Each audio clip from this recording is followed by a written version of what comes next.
Y bueno, permítanme dar una introducción al ponente del día de hoy. El doctor Alejandro Corichi obtuvo su grado de licenciatura en la Facultad de Ciencias de la UNAM y se doctoró por la Universidad Estatal de Pensilvania en 1997. A partir de esta fecha se integró como investigador en el Instituto de Ciencias Nucleares de la UNAM y desde 2005 es investigador del Grupo de Gravedad Cuántica del Centro de Ciencias Matemáticas de la UNAM, Campus Morelia. Es investigador nacional nivel 3 desde 2009 y nivel D del PRIDE. Ha realizado estancias académicas en las universidades de Mississippi, el Perimeter Institute de Física Teórica en Canadá y en Penn State University, entre otras instituciones. Alejandro Corichi trabaja en temas de relatividad general y gravedad cuántica. Sus principales contribuciones en la gravitación cuántica se encuentran dentro del programa conocido como Loop Quantum Gravity, donde ha tenido múltiples contribuciones importantes. Fue responsable de la construcción algebraica clásica, que es un punto de partida para la cuantización por lazos de cualquier teoría de norma. Sus trabajos fueron pioneros en la aplicación de métodos de Loop Quantum Gravity para explicar la entropía de los agujeros negros, un problema abierto desde 1975. Más recientemente, utilizó métodos analíticos y numéricos para establecer la resolución de la singularidad cosmológica y la existencia de un límite semiclásico dentro de la cosmología cuántica de lazos. Bueno, y también ha tenido múltiples contribuciones importantes en relatividad general clásica. Ha publicado más de 80 artículos en revistas especializadas, 2 capítulos de libro y 18 memorias in extenso. Estos trabajos han recibido colectivamente más de 3.700 citas. Es miembro regular de la Academia Mexicana de Ciencias, de la Sociedad Internacional de Relatividad General y Gravitación y de la Sociedad Mexicana de Física. Fue miembro del comité editorial de la revista Classical and Quantum Gravity, editada en el Reino Unido de 2009 a 2013. Por último, me gustaría mencionar que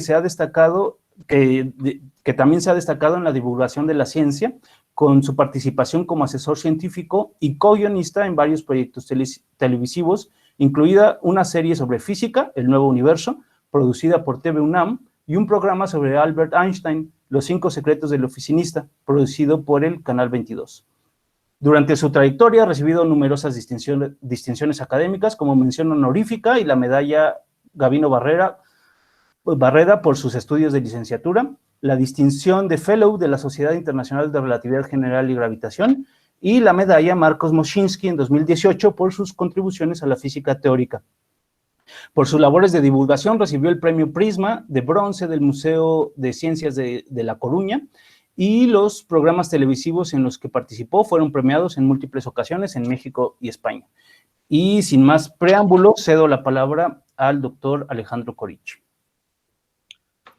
Hola, buenas tardes a todos. Muchas gracias por la invitación. Me da mucho gusto estar de nuevo en el IFM, claro, remotamente, pero bueno, me da gusto hablarles de esto. Y gracias por la presentación. Ya había dado yo un seminario hace como año y medio muy parecido a sobre este tema, justo entonces. No sé cuántos de ustedes estuvieron entonces ahí, y bueno, en ese entonces estábamos con mis colaboradores, que es Ashtekar y Aruna Kesavan.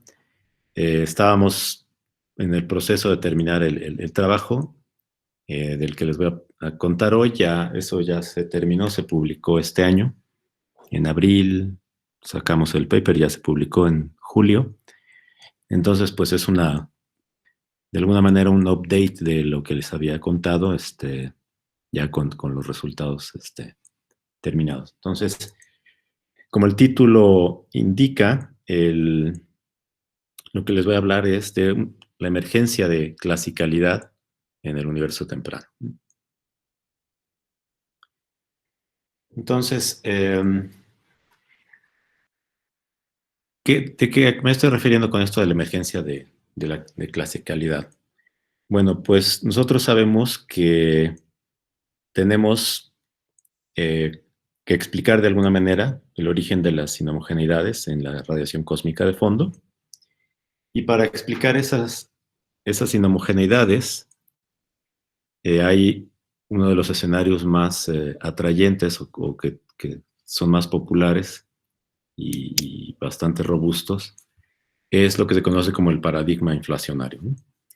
Y eso es lo que pues, los cosmólogos estudian con detalle. Hay otras alternativas, pero no han recibido tanta eh, aceptación por la comunidad en general, ¿no? Pero uno de los problemas principales es cómo explicar estas inhomogeneidades que después evolucionan bueno, homogeneidades primigenias, por llamarlas de alguna manera, que luego al evolucionarlas se convierten en lo que después podemos ver en la radiación cósmica de fondo, ¿no? La cuestión aquí es que esas radiaciones, esas fluctuaciones primordiales son cuánticas. Es decir, tenemos un campo cuántico que es el que está describiendo a estas inhomogeneidades, a estas fluctuaciones, pero en cierto momento uno y los cosmólogos lo que hacen es las toman como objetos clásicos en términos de una densidad de distribución, una distribución o de densidad de las perturbaciones, y todo el análisis a partir de entonces se hace clásicamente, usando pues toda la teoría clásica de evolución de perturbaciones, de interacción con otros campos, etc. Entonces la pregunta aquí es cómo es que ocurre esa transición del mundo cuántico al mundo clásico de alguna manera, ¿no? Eso es bueno, el tema principal del que voy a estar aquí hablando. La primera observación, o de nivel 0, es que pues el universo, el mundo es cuántico, ¿verdad? En ningún momento transiciona tal cual de ser algo cuántico a ser algo clásico. O sea, lo que cambia no es el sistema físico, sino lo que cambia es nuestra descripción, ¿no? Entonces, más bien lo que uno está preguntándose es que cómo uno puede explicar que el estado cuántico que describe estas perturbaciones, ahora o en cierto momento se empieza a ver clásico, o lo podemos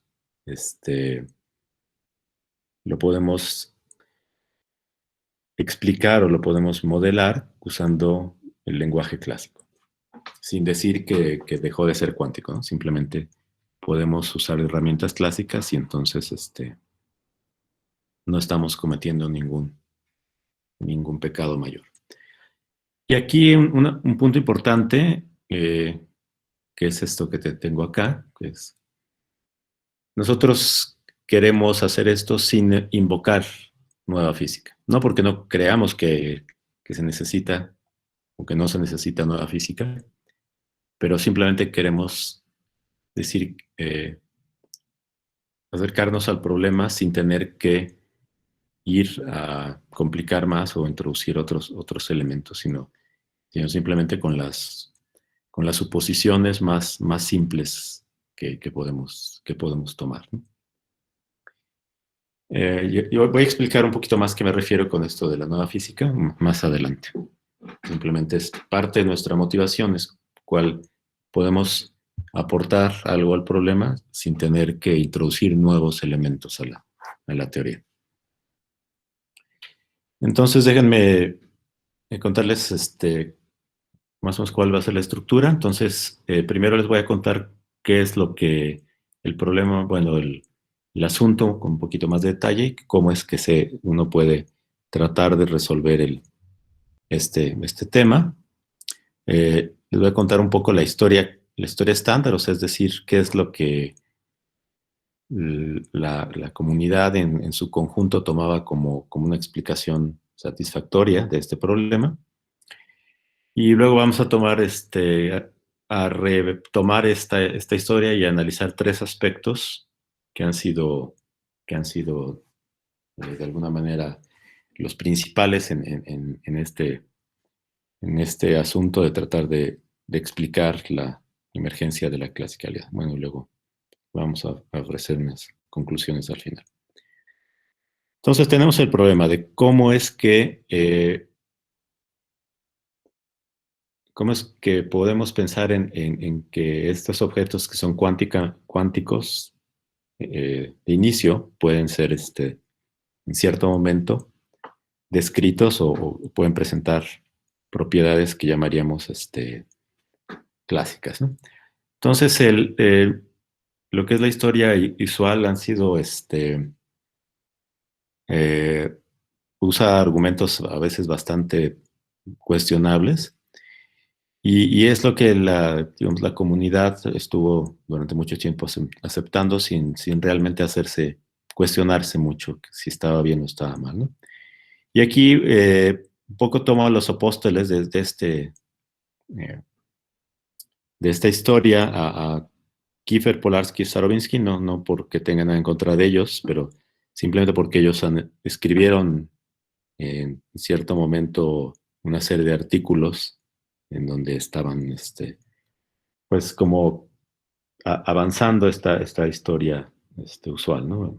Normal y de alguna manera muchos simplemente tomaban esas referencias como, aún expertos en cosmología, tomaban esas referencias como ya la última palabra en el asunto, ¿no?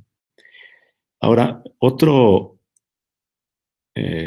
manera de atacar al problema ha sido, y eso lo ha enfatizado durante ya los últimos 15 años, no sé cuánto, Daniel Sudarsky, el colega nuestro de ciencias nucleares, y muchos de sus colaboradores durante estos últimos 15 años, y ellos básicamente lo que hicieron notar hace 15 años, con toda la razón del mundo, es que para resolver el problema completo, o sea, de manera integral, digamos, se necesitaba introducir de alguna manera nueva física.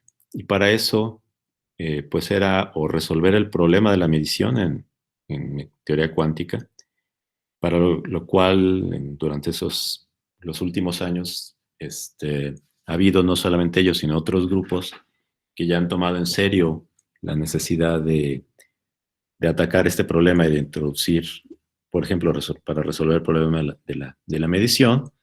Y entonces han introducido modelos de colapso, por ejemplo, o otras interpretaciones de la teoría cuántica como ondas piloto, de coherencia, cosas por el estilo, para poder dar una resolución completa a este problema de la transición cuántico a clásico, ¿no?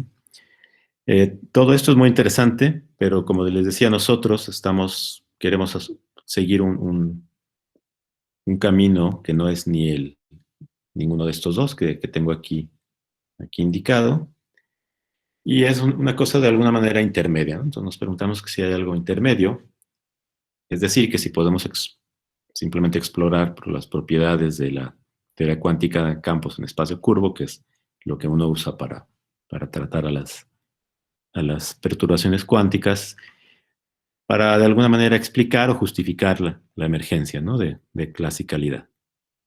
Y entonces es justo lo que hicimos, que reportamos y lo que les quiero contar ahora acá, ¿no? Entonces, nuevamente no estamos queriendo resolver el problema de la medición.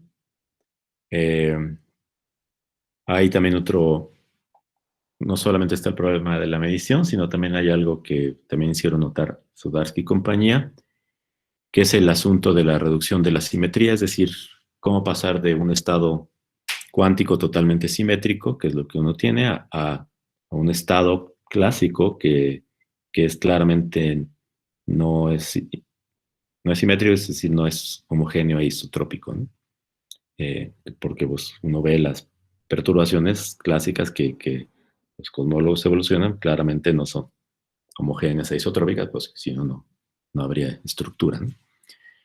Entonces, no estamos atacando ese problema que está muy ligado con el asunto de la medición. Entonces, sí hablamos de operadores, de valores de expectación, cosas por el estilo, fluctuaciones, incertidumbres, etcétera, etcétera. de operadores cuánticos, pero sin meternos al asunto de si estamos realmente, si hay algún mecanismo físico o cómo es qué mecanismo es aquel que nos está dando alguna medición, ¿no? Un tipo de colapso, funciona, nada de esos vamos a considerar. Simplemente vamos a tratar a la teoría cuántica y hablar sobre estos objetos que son comunes, sin entrar al tema de las mediciones. Bueno, entonces eso es nuestro objetivo, ¿no? Estar en un lugar intermedio, es decir, intermedio en el sentido de que vamos a tomar a la teoría tal y como es, vamos a ver qué es lo que nos dice, sin bueno, sin caer en a veces las simplificaciones erróneas, muchas veces del problema estándar o de la manera del acercamiento estándar o sea, con algo que sea matemáticamente bien definido y que nos permita abordar este tema de cómo es que emerge la clasicalidad en el escenario inflacionario. Bueno, entonces, un poquito de repaso. ¿Qué es lo que uno mide, ¿no?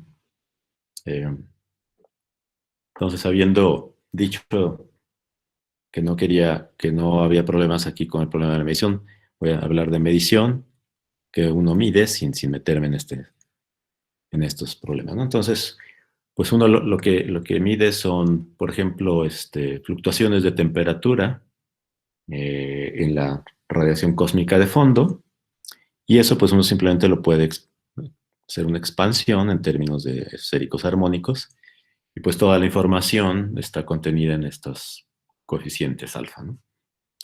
Y uno, bueno, pues puede encontrar cuáles serían los coeficientes alfas tomando el inverso, o sea, a partir de lo que uno ve, uno puede encontrar qué es lo que uno está midiendo, ¿no? Y esas son las cantidades medidas que los astrónomos están viendo en todas las diferentes satélites que ha habido en la historia. Entonces uno lo que querría en una teoría que tiene como objetivo explicar esto es dar una prescripción para cómo calcular estos objetos, ¿no? Los alfas. Pero tiene que ser una teoría cuántica, ¿verdad?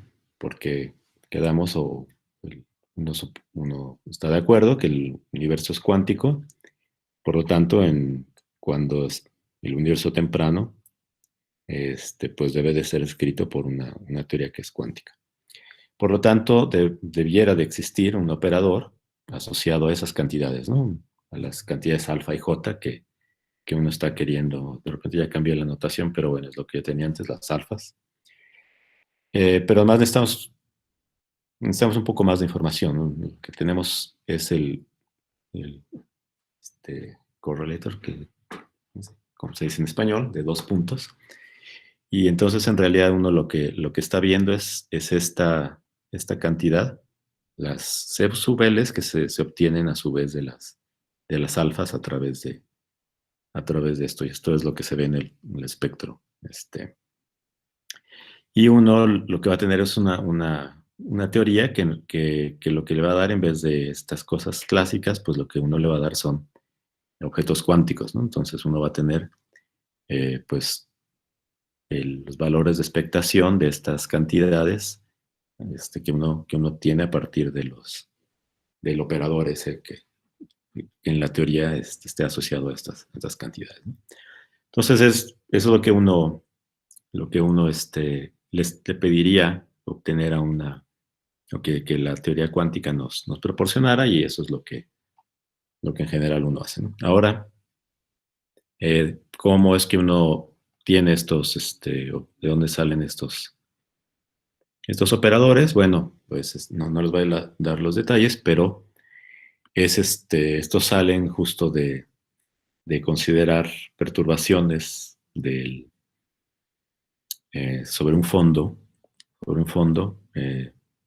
que bueno, ahorita les voy a contar un poquito más para los que no sepan, ¿no? Entonces, ¿cuál es el cuento inflacionario, o sea, de qué es lo que nos dice este escenario que están han aceptado. Bueno, este parte de que en cierto momento en la historia o sea, del universo temprano, el universo, bueno, se estaba expandiendo obviamente, era casi homogéneo e isotrópico, y bueno, y estaba populado, o sea, el único campo realmente relevante era en uno o más campos escalares, ¿no? Aquí los detalles de cuántos pues es, según entiendo, cuestión de debate aún. Y no es relevante para nuestra discusión cuáles son los detalles de estos, del, del campo escalar, eh, el inflatón que es responsable por la evolución del universo. Entonces, como les decía, se supone que el universo era prácticamente homogéneo e isotrópico, y es tal que sus grados de libertad geométricos se podían describir por perturbaciones lineales alrededor de un universo Friedman-Robertson-Walker. Es decir, hay un fondo isotrópico, homogéneo e isotrópico, y a una muy buena aproximación, la métrica en ese entonces podía considerarse simplemente como una perturbación de este fondo.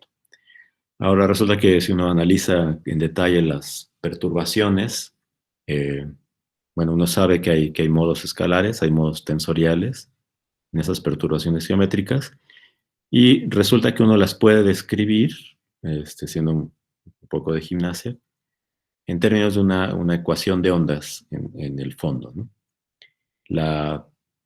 El fondo, a su vez, está suponiendo que es clásico y que es solución de la teoría de Einstein con algún escalar, que es lo que les decía, que no importa mucho cuál es su modelo favorito de inflación, es alguno, pero el punto es que es un fondo que se supone clásico y sobre el cual están evolucionando perturbaciones cuánticas que están descritas por una función de ondas. Una ecuación de ondas, perdón. Estilo Klein-Gordon. Entonces aquí, como le decía, la suposición es que el fondo es clásico, se está suponiendo eso, esa suposición podemos decir que es robusta, está justificada, y uno está suponiendo que las perturbaciones son cuánticas. Entonces, por lo tanto, la herramienta que uno necesita para tratar este tema, pues son teoría cuántica de campos en un fondo cosmológico. Ahora, una parte del input importante en esto del escenario inflacionario es que la dinámica de este campo escalar, que está acoplado clásicamente con la gravitación, que es homogéneo, igual que la métrica de fondo, tuvo un momento, durante unos momentos, sufrió una expansión muy violenta, que es lo que se conoce como el periodo inflacionario.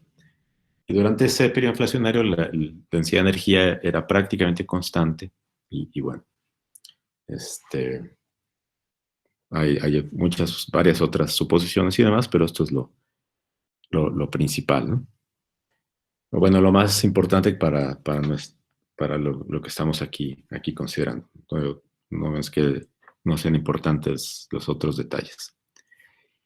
Y bueno, lo que uno hace es expandir este campo escalar en modos discretos, etiquetados por números de onda, o vectores de onda, y se tratan a cada uno de estos modos de manera independiente. Entonces uno habla sobre ciertos modos. A estos modos tienen asociado una longitud de onda, y una parte importante es el ver cómo es que esa longitud de onda asociada al modo está interactuando con la geometría de fondo y qué tanto afecta esa geometría de fondo a la manera en cómo este modo se propaga. Si uno hace esta descomposición, entonces lo que ocurre en la ecuación de onda que uno tenía, pues se reduce entonces a ecuaciones ordinarias para cada uno de estos modos. Entonces uno puede ver cómo es que evolucionan estos modos y entender la dinámica de la evolución, ¿no? de los modos de manera independiente. Y bueno, de las cosas que no le voy a decir en detalle, pero pues que muchos de ustedes ya sabrán mejor que yo, si uno sigue todo después del periodo inflacionario y cómo es que esto evoluciona, etcétera, con las ondas acústicas, resulta que el espectro de potencias que se predice la teoría es en general prácticamente plano y uno puede explicar de una manera muy precisa todas las anisotropías observadas en la radiación cósmica de fondo, ¿no?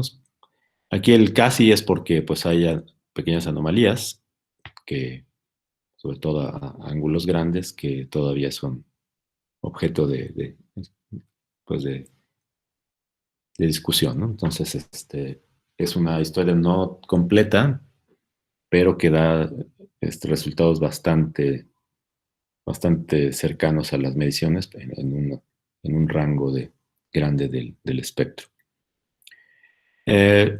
Pero aquí esto, como les había dicho, en toda esta historia nadie se pone de acuerdo exactamente cómo es que esas fluctuaciones cuánticas se convirtieron en clásicas y cómo es que entonces uno se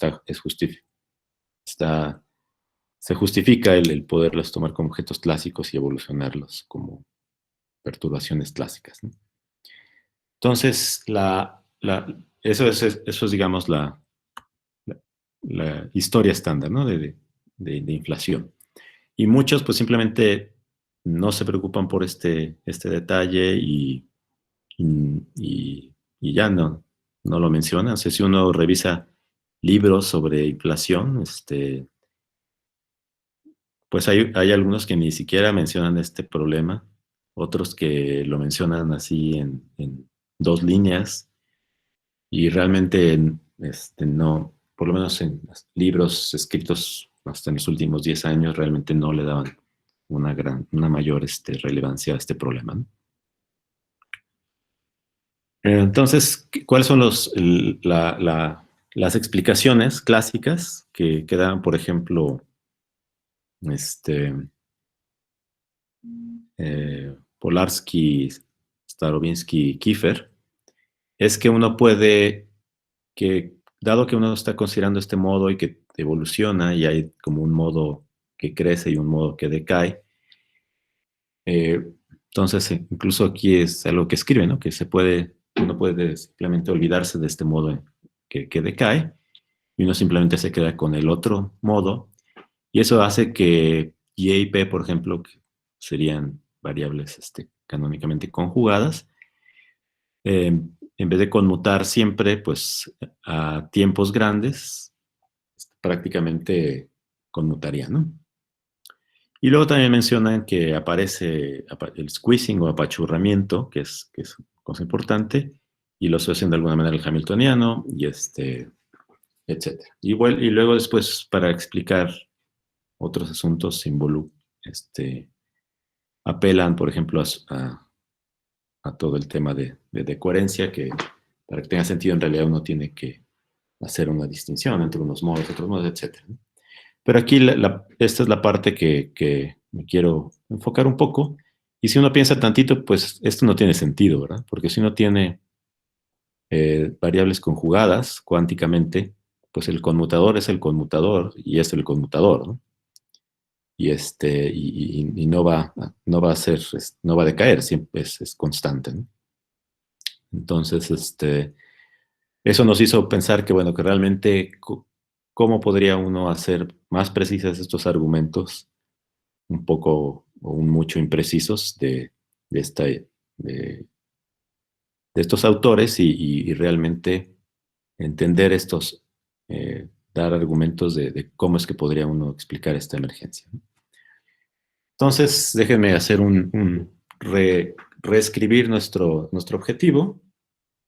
Una manera de interpretar nuestros resultados sería el que estamos queriendo presentar argumentos que tienen sentido y que de alguna manera formalizan matemáticamente lo que estaba en el espíritu de KPS, ¿no? O sea, no es que uno está que moralmente estuvieran equivocados, sino realmente estamos siguiendo esa pista, pero analizar cada uno de los criterios que se han propuesto y verlos en detalle, ¿no? Un asunto aquí es que mucho de lo que uno lee en la literatura, estos diferentes criterios, de alguna manera se suponen o se asumen que son equivalentes, ¿no? O sea, que están hablando de lo mismo, con diferentes argumentos. Entonces, parte de lo que queremos hacer es analizar cada uno de esos argumentos separadamente y ver si realmente tienen la misma información, son equivalentes o si nos están dando diferentes aspectos, ¿no? Y estos son estos tres criterios, estas tres áreas, ¿no? Entonces, la primera, que llamo A, es una pregunta de qué exactamente es lo que se vuelve pequeño cuando el tiempo cósmico es grande, ¿no? O sea, a tiempos grandes. Y a esto me refiero, qué es lo que reemplaza a este tipo de argumentos, ¿no? Que no suenan muy convincentes sobre el conmutador. El otro es si podemos entender al apachurramiento, el squeezing, de una manera geométrica. Y eso nos va a servir para la tercera. Bueno, ¿y qué nos dice físicamente el apachurramiento, ¿no? Sobre el asunto de la emergencia de clasicalidad?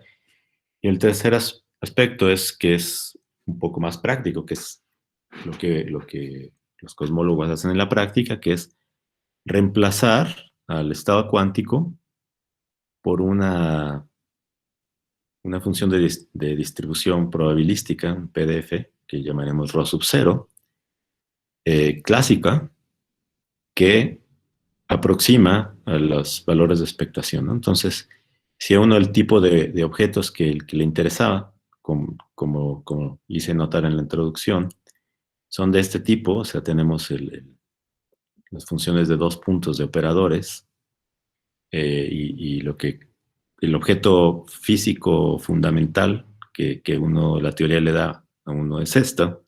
Uno quiere ver si es posible aproximar eso y qué tan buena la aproximación es con una función de distribución clásica en donde lo que uno tiene pues, son estos observables y uno los integra con respecto a esta función de distribución. Rho sub 0 es una integral sobre el espacio fase clásico, ¿no? Entonces, uno quiere ver que realmente esto qué tan buena aproximación es y por lo tanto, qué tanto se justifica el reemplazar al estado cuántico por un objeto clásico que es una función de una distribución probabilística, ¿no? Entonces, esos son las preguntas que nos estamos haciendo más concretamente. ¿Okay? Entonces, déjenme contarles rápidamente qué pasa con estos tres criterios, ¿no? Entonces, voy a empezar con el primero, que es el de qué es lo que realmente podemos ver que se hace pequeño para tiempos grandes. Entonces, aquí la idea es que en vez de decir, bueno, nos vamos a fijar en qué le pasa al conmutador, pues en realidad lo que tiene más sentido es fijarse en cocientes, ¿no? O sea, cocientes número uno, tenemos que tomar cantidades dimensionales, porque pues lo único que tiene sentido decir si es chiquito o grandote son cantidades dimensionales. El conmutador, adimensionales. El conmutador es dimensional, tiene las dimensiones de h barra, entonces decir que el conmutador es chiquito no tiene mucho sentido. Pero si lo que hacemos es nos fijamos en el cociente de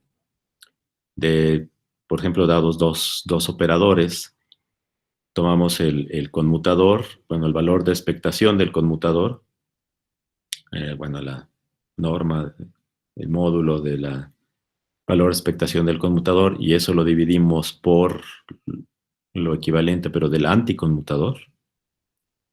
Entonces eso nos va a dar número uno, una cantidad adimensional, y que podemos argumentar que de alguna manera mide qué tan cuántico es el sistema, ¿no? Porque uno puede pensar en el anticonmutador como un objeto realmente que tiene cierta información clásica, o que en ciertas situaciones lo podemos pensar como algo más clásico. En cambio, el conmutador, pues todo el mundo estaría de acuerdo que es así netamente cuántico, ¿no? Entonces, de alguna manera, uno aquí estaría haciendo una comparación entre qué tan cuántico es comparado con este otro objeto, ¿no? Entonces, aquí lo que hacemos, como les decía, es analizarlo modo por modo, y entonces para cada modo existe un tiempo. Aquí el tiempo lo denominamos z, porque es el tiempo conforme, en el cual la longitud de onda física del modo coincide con el horizonte cosmológico. Aquí estamos haciendo lo que muchos hacen, y eso no quita generalidad, que es suponer que el fondo es, durante este breve periodo inflacionario, el fondo es de Sitter. Eso simplifica analíticamente los cálculos, pero luego uno puede ver que realmente es robusto. Si uno se va un poquito fuera de Sitter, todo es más o menos, los resultados se mantienen. Entonces, aquí uno lo que tiene es, hay un tiempo en el cual son comparables o son iguales la longitud de onda física del modo con el horizonte cosmológico. Y lo que ocurre es que si uno ve la ecuación de movimiento de este modo, sí pasa algo justo cuando cruza. Se dice que el modo cruza el horizonte cosmológico o se sale del horizonte cosmológico. Quiere decir que la longitud de onda física se vuelve más grande, porque el universo está expandiéndose y por lo tanto están estirando los modos. La longitud de onda está creciendo en el tiempo. El horizonte cosmológico está dado por la curvatura. Pues, dimensionalmente tiene que ver con la curvatura escalar, y eso en este periodo inflacionario, si suponemos que es muy cercano a de Sitter, es constante. Entonces, estos modos van creciendo en longitud de onda hasta que de repente ya es más grande, cruzan el horizonte, como se dice, y están después afuera del horizonte. No es que se salgan, simplemente es esta manera de hablar sobre los tamaños relativos entre la longitud de onda y el tamaño del horizonte cosmológico. Y lo que se dice entonces es que después de que el modo cruza el horizonte, se congelan y se vuelven clásicos, ¿no? Así tal cual es lo que se dice usualmente, ¿no? Eso esta vez es un argumento para decir qué pasa con esta transición. Entonces, lo que hicimos fue fijar en estos cocientes, y entonces tenemos ahora sí una noción precisa de cuándo es que el estado se vería clásico según este criterio. Y si uno se fija, uno puede tomar aquí, por ejemplo, el mismo tiempo en los dos, o puede uno tomar diferentes tiempos para los operadores de campo. En el caso más genérico, cuando son diferentes tiempos, si uno se espera, por ejemplo, 8 e-folding, no sé cómo se dice e-foldings en español, después de que el modo cruzó el horizonte, ya este objeto, para cualesquiera dos tiempos que son posteriores, porque estamos viendo qué pasa a tiempos tardíos, este cociente se vuelve ya muy pequeño. Entonces, por ejemplo, basta con esperarse 8 e-foldings después de cruzar el horizonte, y este objeto ya es del orden de 10 a la menos 11, ¿no? Aquí una cosa es que este objeto no es pequeño inmediatamente después de cruzar el horizonte. O sea, al cruzar el horizonte no es un número pequeño esto. En realidad es como de orden 1. Uno sí tiene que esperarse. No tiene que esperarse uno muchísimo, pero basta con esperarse n igual a 8 y esto ya se vuelve muy pequeño. Y obviamente, para el final de la inflación, este número ya es completamente, ridículamente pequeño, ¿no? Entonces, sí hay, según este criterio, hay una manera precisa en la que cierta cantidad se vuelve pequeña después de cruzar el horizonte, ¿no? Aquí una de las preguntas que nos hacíamos es si estos criterios eran, por ejemplo, exclusivos para inflación, ¿no? Entonces decimos, bueno, ¿qué pasa si tomamos otras evoluciones o otros fondos, no de Sitter o cerca de Sitter, ¿no? Entonces, por ejemplo, otro caso que vimos en detalle es el caso de radiación. O sea, si uno tiene la evolución, un Freeman Robertson Walker evolucionando por materia dada por radiación, ¿qué pasa en ese caso? Y curiosamente, si uno ve, es muy parecido el criterio en ese caso, aquí. Entonces uno dice, bueno, pues en realidad no es exclusivo de inflación. Y bueno, tiene sus sutilezas, pero... Entonces déjenme pasar al que sigue. Parte de nuestro objetivo era no solamente dar argumentos físicos, pero también matemáticos, y nos gustan esto de utilizar argumentos geométricos en la teoría cuántica. Entonces vimos que había una manera muy, muy elegante de entender a los estados apachurrados desde el punto de vista geométrico, y que eso también nos ayuda a entender qué está pasando aquí, ¿no? Entonces, una cosa que es bien sabida es que la dinámica clásica, en general, de cualquier sistema clásico, pues se puede entender en términos de la geometría simpléctica. Geometría simpléctica, si no recuerdan, está dada por una estructura simpléctica que normalmente se denota por omega. Y uno puede entender a la mecánica cuántica como de una manera curiosa, que es uno agarra el espacio-fase clásico, que tiene su estructura simpléctica, y uno define un nuevo elemento ahí, una nueva estructura geométrica, que puede puede verse ya sea como una estructura compleja o como una métrica riemanniana. Son esas alternativas como uno lo puede ver. Si uno define una, encuentra uno la otra, y viceversa, ¿no? Entonces, aquí la moraleja sería que si uno al espacio-fase clásico, que no tiene una métrica definida naturalmente, es solo una estructura simpléctica, si uno le define una métrica a ese espacio, entonces uno está cuantizando. O sea, cuantizar geométricamente implica introducir esta métrica riemanniana en el espacio-fase. Y hay una manera constructiva única de encontrar para cada métrica riemanniana un estado de vacío asociado a esa métrica riemanniana. ¿Okay? No voy a dar los detalles de la construcción, una construcción muy bonita, pero simplemente aquí les pido que me crean, que ustedes me dan una métrica, yo llego y les construyo un estado de vacío asociado a esa métrica. Entonces, pensando aquí en un espacio-fase, por ejemplo, de dos coordenadas, que pues es lo que uno está haciendo al tomar estos modos, básicamente, modos dados por K. Entonces, si uno definiera, por ejemplo, coordenadas dimensionales Q y P, y pues una métrica muy simple sería, por ejemplo, una métrica euclidiana de este estilo, y uno puede pensar en considerar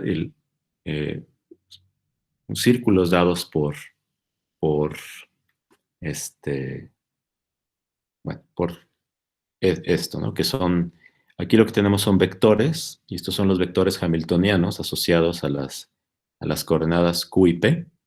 Entonces, una de las cosas que hay en la dinámica clásica es que a cada función uno le puede asociar un vector, un campo vectorial, sea en el campo vectorial hamiltoniano. Y entonces uno puede definir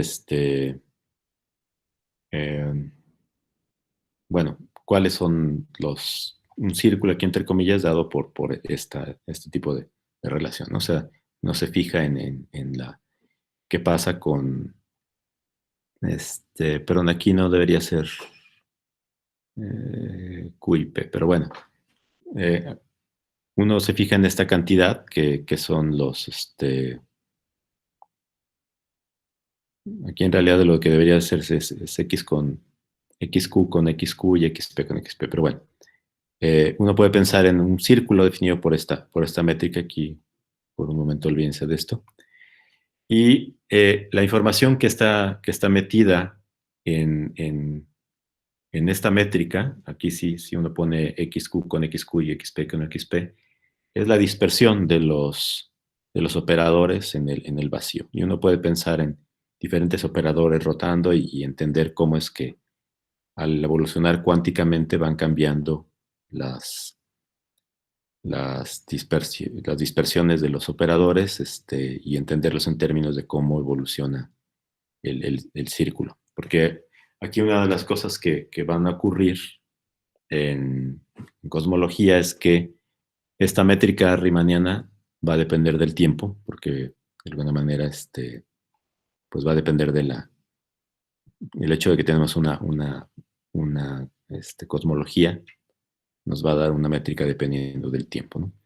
Entonces, aquí, por ejemplo, una manera de entender a los estados apachurrados es que si, por ejemplo, yo diera, supongamos que yo doy el estado vacío y tengo el estado original cuántico asociado con la métrica que di, ¿no? Con esta métrica. Si ahora yo cambio, defino otra métrica, que puede ser una combinación lineal, bueno, simplemente obtenida de combinación, de una transformación lineal de las coordenadas, pues voy a tener un nuevo círculo, entre comillas, dada por esta nueva, es decir, donde estas cosas, la norma de los vectores es 1, por eso aquí digo, debería ser XX, sin el Q y el P.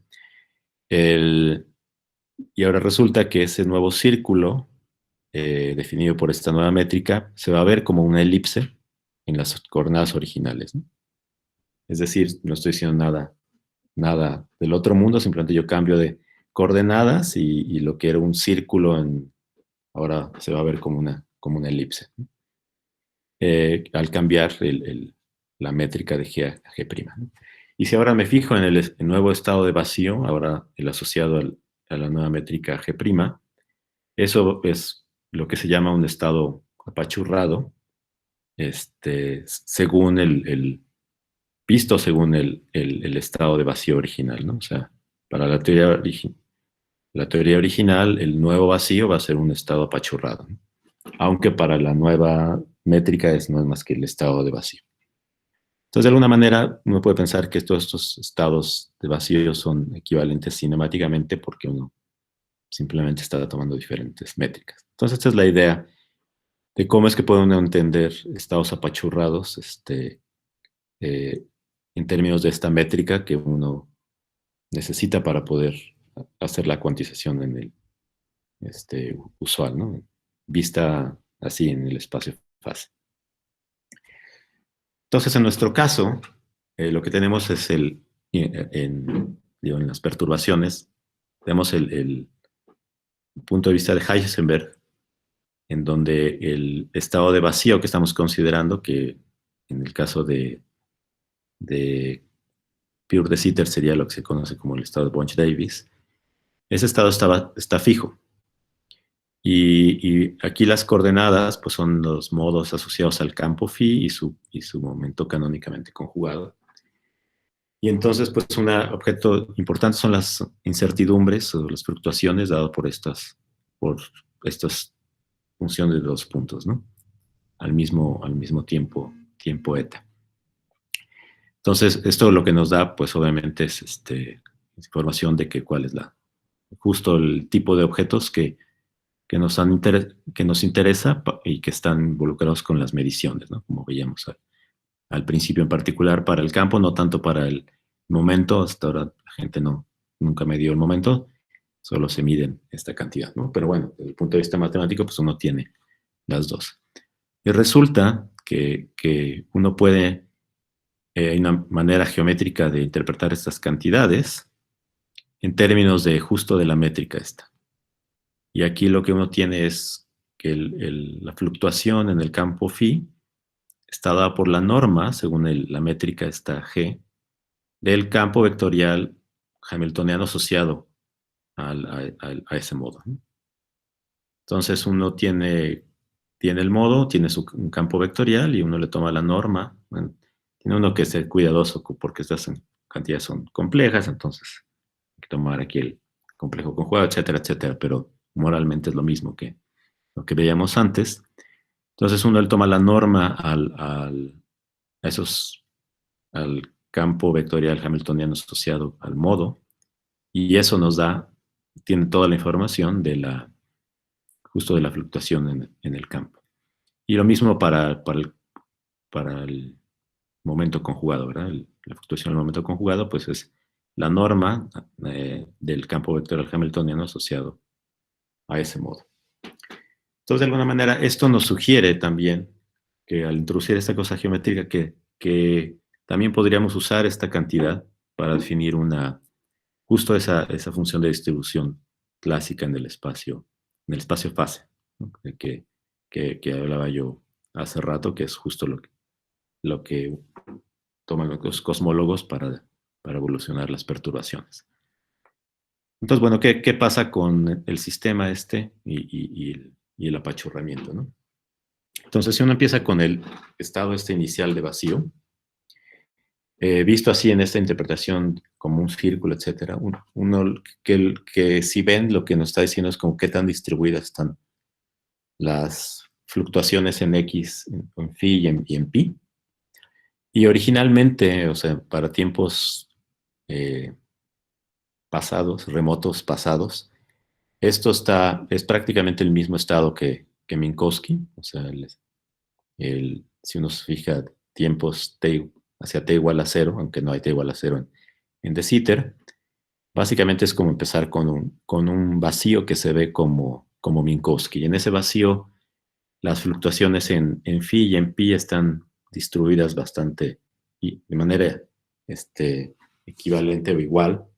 Si uno lo hace dimensional, entonces uno los puede hacer que estén distribuidas igualmente, ¿no?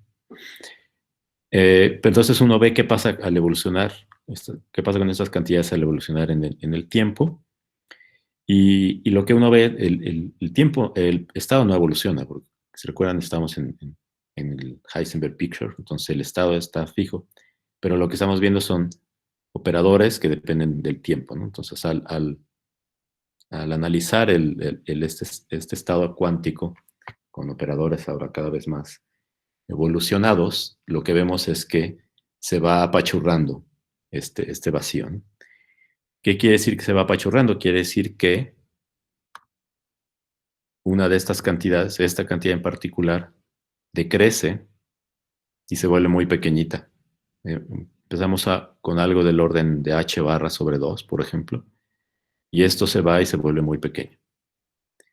Y lo que vemos es que esto, y se vuelve muy pequeño, incluso ya es pequeño cuando cruza el horizonte, el modo, y luego decrece, pero ya no decrece muchísimo, simplemente se vuelve chiquitito. Curiosamente, este objeto lo que hace es crece, y crece exponencialmente. Entonces el estado se vuelve muy apachurrado porque el apachurramiento quiere decir que es muy diferente esta cantidad que esta cantidad, ¿no? Entonces, si se lo imaginan así en un espacio-fase, una cosa está muy apachurrada y la otra está muy, muy estirada. Por eso se llaman apachurrados los estados. Entonces eso pasa. Es importante esto de cruzar el horizonte, porque ya para entonces ya está bastante apachurrado el vacío, y después se sigue apachurrando, en el sentido que la diferencia entre estas dos cantidades es mucha, aunque en el campo, que es lo que nos interesa, ya no se apachurra muchísimo más, no se contrae mucho más. Y una cosa que importante es que el detalle de qué ocurre con esto depende mucho de cuáles son las coordenadas que se usan, por ejemplo, para escribir al campo. O sea, en mucha de la literatura en inflación y demás, ahí está el campo, que es el que nosotros tomamos, que es el que tiene que ver con, justo con las observaciones, pero hay, a veces por simplicidad matemática, muchos toman un campo chi, que es simplemente dado por A, el factor de escala, por este campo phi.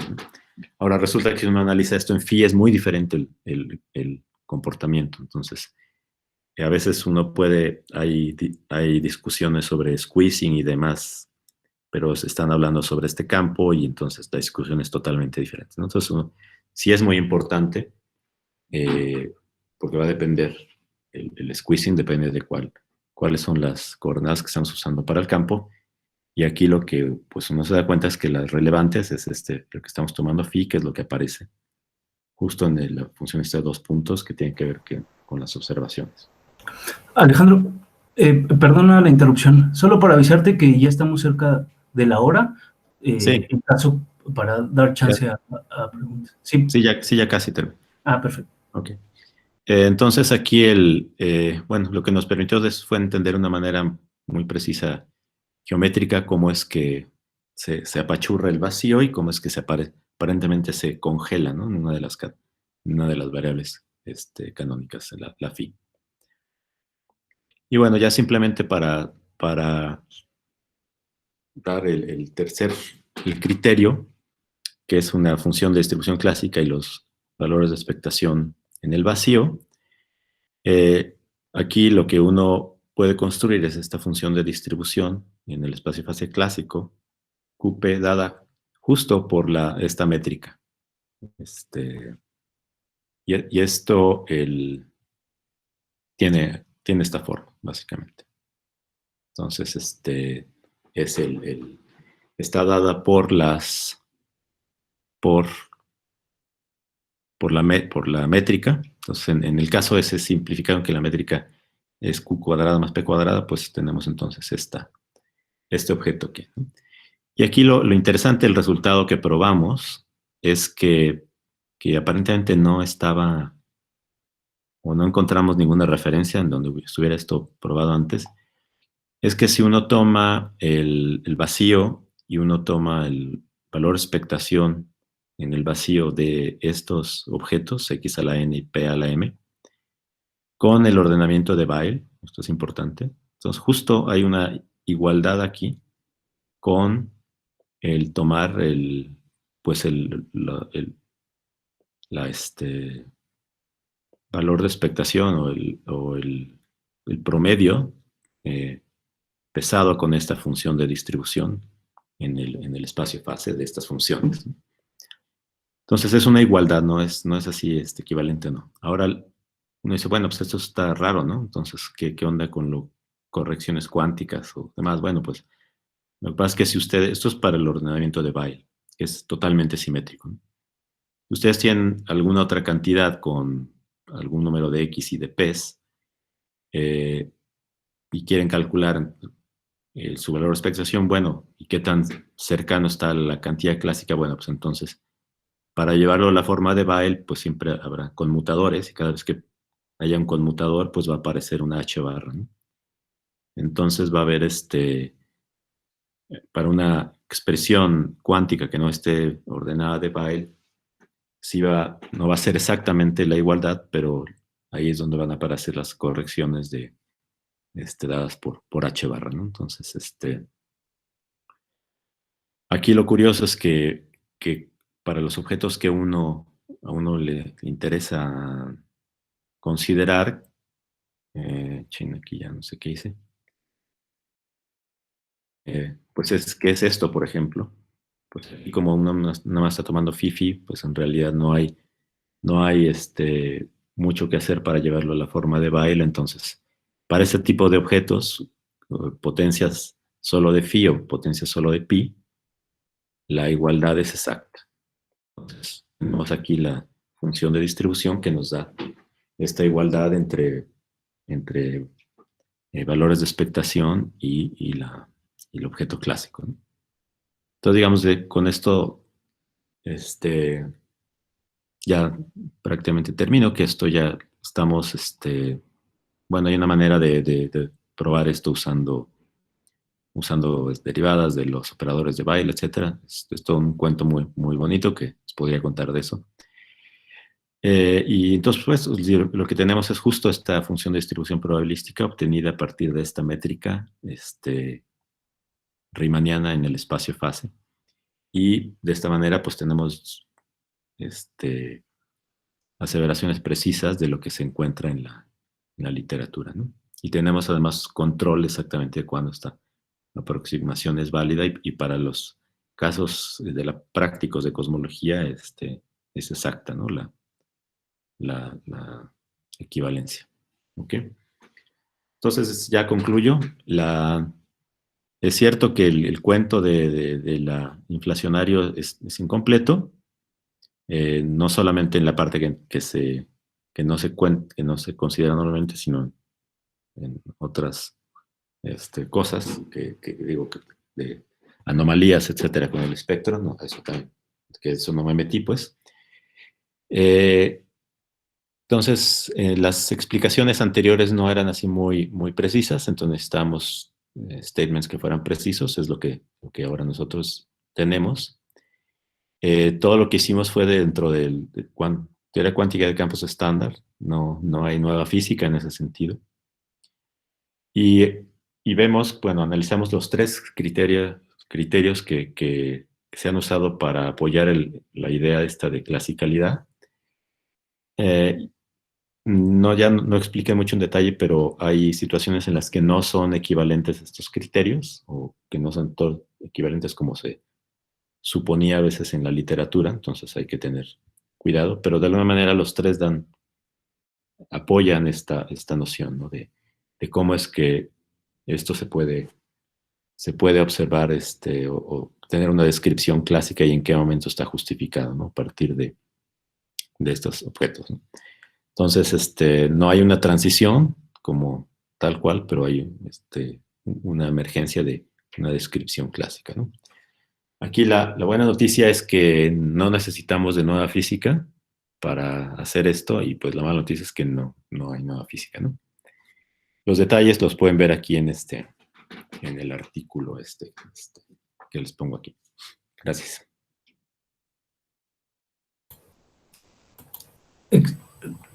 Muy bien, excelente, muchas gracias, Alejandro, por esta presentación tan interesante. Y ahora tenemos chance para un par de preguntas por parte de la audiencia. Entonces, quien quiera preguntar algo, adelante, por favor.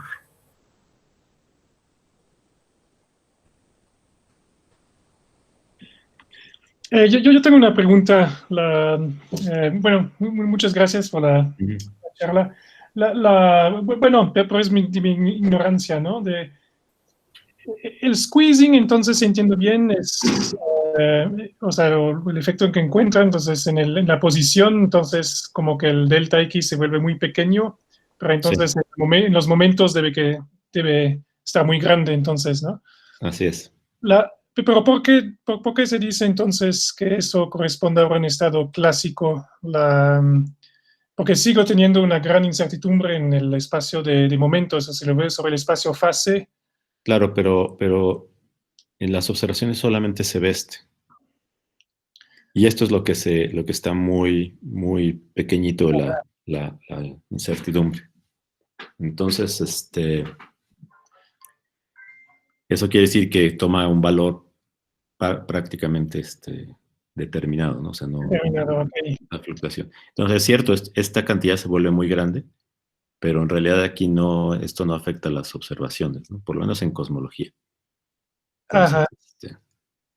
Y bueno, una pregunta relacionada, ¿por qué qué es lo que da la simetría entre X y P? O sea, ¿por qué tienes el squeezing en la posición, pero por qué no puedes tener squeezing también en los momentos? No, claro que podrías tener. Lo que digo es que eso pasa en cosmología, o sea, eso ahora sí que no es.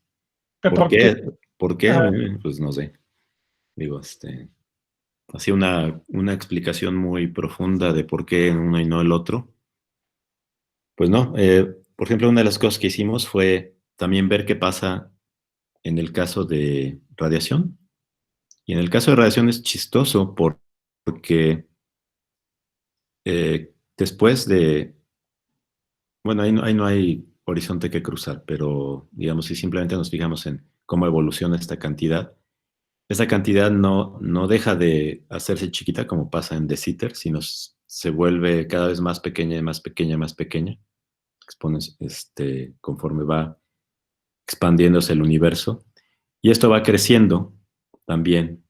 Y de alguna manera el producto está como más acotado que en el caso de De Sitter. Entonces uno podría decir que en realidad este fenómeno de squeezing no es exclusivo de De Sitter, sino que incluso se ve como más pronunciado en el caso de radiación, lo cual pues es bastante contraintuitivo y no tengo una gran explicación, ¿no? Simplemente es curioso, eso pasa. O sea, el caso de radiación es cuando tienes la ecuación de estado o sea, un fluido Un fluido, sí, exacto, sí, con radiación, pues, con rho un tercio de TP. P, sí. Gracias. ¿Sí? Muy bien, muchas gracias. ¿Alguna otra duda? ¿Todavía habría chance para alguna otra duda de alguien de la audiencia? Y bueno, si no, entonces, pues... Hola, yo tengo una duda. Sí, adelante, Guillermo. Hola, Alejandro, gracias por la plática. Me quedé un poco confundido porque así es como esta división entre clásico y cuántico, pero seguimos en margen relativista, supongo. Sí, claro, digo, todo esto es, pues sí, son, digo, campos sobre un fondo Friedman-Robertson-Walker, ¿no? Eso siempre ocurre. Aquí Sí, mi pregunta es entonces, ¿el espacio fase consideras cuáles son tus restricciones? ¿No debería haber alguna? no, porque eso es un campo escalar, digamos, sobre un fondo. Entonces, un campo escalar no tiene restricciones, no tiene constricciones. O sea, el espacio fase visto así, no modo a modo, sino en general, pues es el de un espacio, el de un campo escalar sobre un fondo fijo. Visto modo a modo, pues son como dos coordenadas, ¿no? Complejas, pero dos coordenadas. Entonces no hay restricción en este caso. Para el campo, ¿no? Que es lo que estamos viendo, el campo escalar. El fondo de gravitación se supone dado, o sea, es clásico, pero ya está dado, ¿no? O sea, no está cuantizando el fondo.